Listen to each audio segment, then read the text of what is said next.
There's so many variables there because it depends on what that person does or if they're citizens or non-citizens. What I always like to say is it's never too soon to get everything prepared, right? Yeah. So we have people that get prepared today and maybe they don't buy for a year. Maybe they don't buy for 5 years, but at least they understand what the process is. We have everything in order. So that way we can continue to advise. So when there is an opportunity, they can take advantage of it. They can, right? And that's a big thing as well, where people think, well, I'm not going to get a proof of financing until I'm in contract.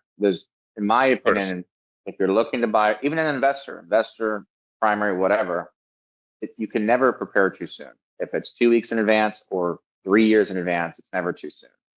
Now, depending on the client and how they are looking to get financing, it really just depends on, what if it's a primary, we can use that as an example. And let's say they're a business owner. They're a business owner like most business owners, and we write everything we possibly can off on our tax return, right? All the expenses are on there. So a lot of time they don't show a lot of net income, which is totally understandable, right? They're trying to reduce what their tax liability is as much as possible. So that way they keep everything that they can.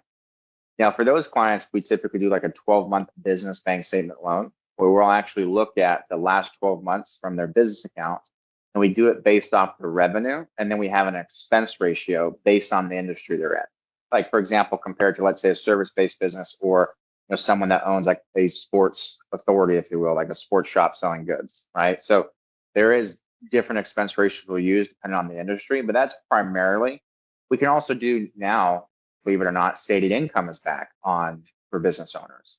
Now the caveat, well, actually I should say not just business owners, for everybody, but the caveat though is the down payment's a lot lower. So whereas on a business bank statement, you could get away with doing 10 to 15%. Of course, rates are better if you're putting 20% down.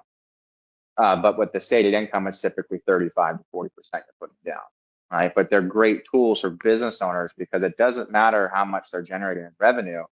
When you're qualifying like for a conforming loan, it's based on the tax return, and we have to use the net income from the tax return, right? Another product is if you're a non-citizen, and let's say I don't know, let's say you've only been here for 3 years. Assume you probably applied for an ITIN, right? Because you're probably filing your taxes. So an ITIN loan is a great product for you.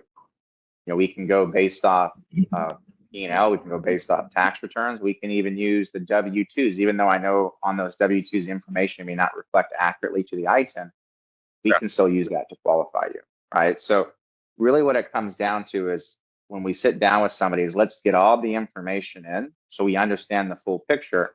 Then that will kind of tell us what's the best way for us to approach this for you. So that way we can get you qualified for a mortgage, if you will. And then as you know, you have FHA, we have VA, we have many products that we can utilize to get someone qualified for financing.